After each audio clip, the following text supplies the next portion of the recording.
என்ன ஆசீர்வாதம் பண்ணுங்க தாத்தா. ஏய் நல்லா இருப்படா.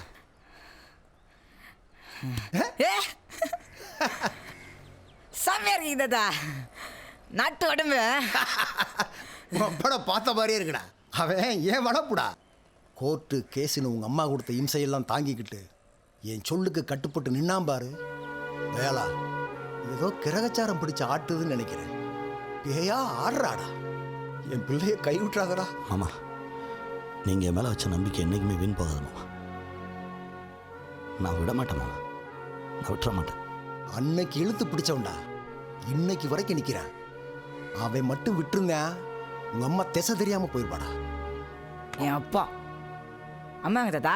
அது எங்கிட்டாவது பதையும் கிடக்கும்பா. பிறந்த வீட்டில் அதிகாரம் பண்ணுறதெல்லாம் புருஷன் கூட கௌரவமாக வாழ்ந்தா தாண்டா செல்லும்.